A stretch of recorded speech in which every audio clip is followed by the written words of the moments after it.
Ah, talk about generation gap. Anyway, to hell with it, I was going to try it. I tell you, because it was already December shutdown, I had plenty of time to look around for a place I could use as a studio. I went to see a friend of mine, Dlamini, the guy who owns this funeral parlor, Dlamini. I explained to him my whole idea. I still cannot forget his wise words. You know what he said to me? He said, Styles, this is your chance, my son. Don't let it pass. Grab it. Grab it now before another man in my line puts you in that long, big black box, puts the lid on, nail it for you. He told me that next to his funeral parlor was a little room which I could use as a studio. Well, I had to apply for the use of this room to the Bantu Affairs Department of Administration and Development Community and all that. Some of the bloody addresses to go on the other side of the envelope. 3 months I waited, no reply. Then the first letter came. Ah, your application is receiving consideration of the board. That's not bad. I know those bloody whites, they never reply. Another month later, a letter came. Huh? Your application is now receiving serious consideration of the board. It didn't worry me. I'm patient. Another month later, a letter came. Your application is now receiving serious consideration of the board and it's been forwarded to the director's table. I nearly gave up. I know them. They will never give you a chance. No! One morning, a knock on the door. The postman, I had to sign for a registered letter.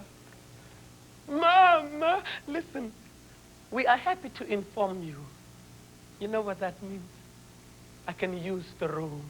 Yes, I had to run 2 miles non-stop to the nearest administration office. I had to be bloody fast. White people change their minds very quickly. I know them. Whoop, I went down, straight into the red location, unlocked the door, and what I found here sobered me a little bit. All those windows were broken. A hole in the roof. The bloody thing was almost coming down. Cockroaches. The dust on the floor. When I walked in with the broom, the Sahara Desert walked out with me. I remembered Dlamini's wise words. This is your chance, Styles. Grab it. So I fixed it. And here it is. Styles Photographic Studio. Passbooks, passports, weddings, engagements, birthday parties and parties, proprietor Style. Take a look at it. Tell me, what do you see? Another photographic studio? Like the ones you know downtown. When you've lost your passport, you need a new one. So you come to me for a little photograph. And I say, come in, please. Come in. Sit down. You've come for a passport photograph. Yes? Please. No expression. Do not smile. Otherwise, they won't take it in Pretoria. Look dead. And I click my camera. Take your money, kick them out, and wait for the next one. No, my friend. This is more than just that. Do you know what I call this? This is a strong room of dreams. The dreamers, my people. Here lies the dreams of my people. Here lies the history of my people that will never be found in your books. There are no statues erected for my people. No monuments commemorating their great deeds. These are the people that would have been forgotten with their dreams and hopes with them if it wasn't for me, Style. All I do is very simple. Put it down in my own way on paper, process it, return it back to them so that one day, even a man's great-grandchildren might look at the man and say, this was our great-grandfather, and say his name. Walk into the houses of New Brighton. What do you see hanging on the walls? The story that the writers of the great books always forget. This one, a family car. It's my favorite. It's got lots of people, and each one of them wants his own copy. I tell you, they all came here. It was a Saturday. Very early in the morning, there was the knock on the door. I must explain something to you. Wait. As you know, next door to me, my neighbor is the funeral parlor. So if I sit here and there's the knock on that door, I don't even lift my head up. I know Funeral parlor, next door. It's easy, next door. But when I hear, that one is mine. It's a dream. I just say, come in. Let me tell you, it was very early on a Saturday morning with a hell of a noise outside that door. At first I thought, is it a raid? Then I realized, no, they don't raid so late. Before I could solve my problem, that door burst open and all the children ran in. What?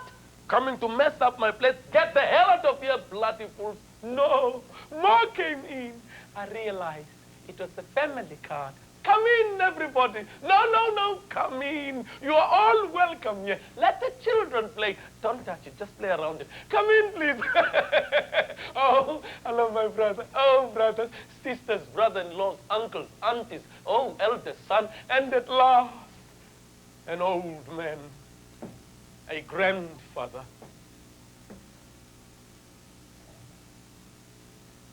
His gray hair was a symbol of wisdom for me. His face, weather-beaten, lined with experience. Looking at him was like paging the volume of his life, written by himself.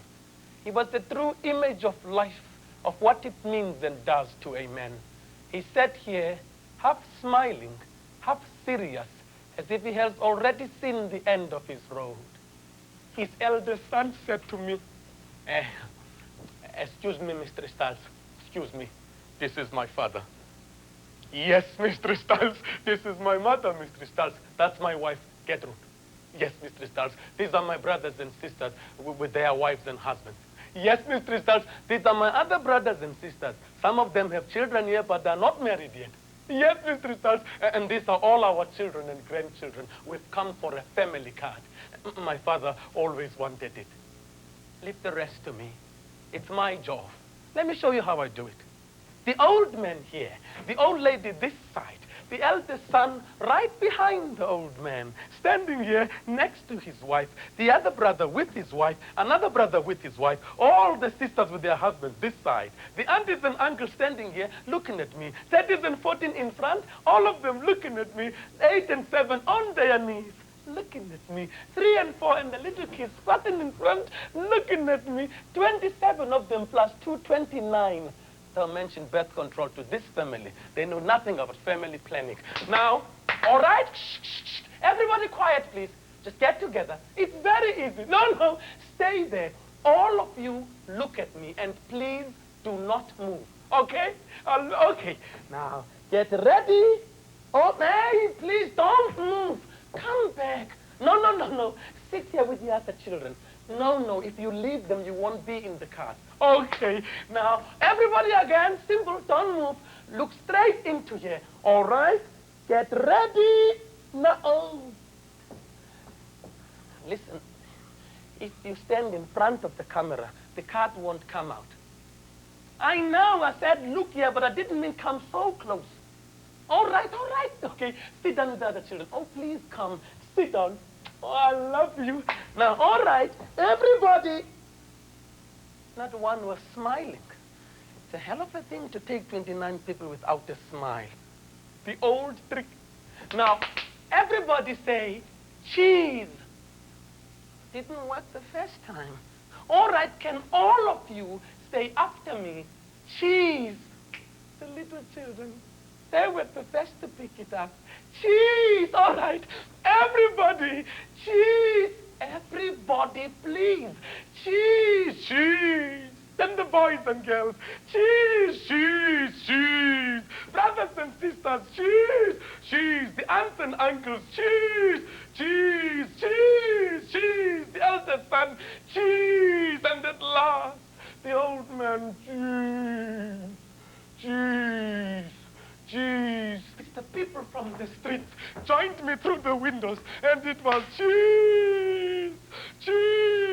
Even the people from the funeral parlor, the mourners, forgot their troubles that day, wiped their tears, and joined me right through the door. Cheese.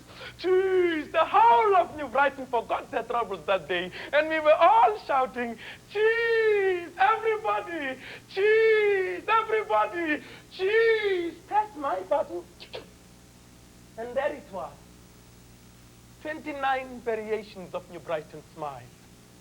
Don't believe those bloody fools in town that say we can't smile. You saw it yourselves.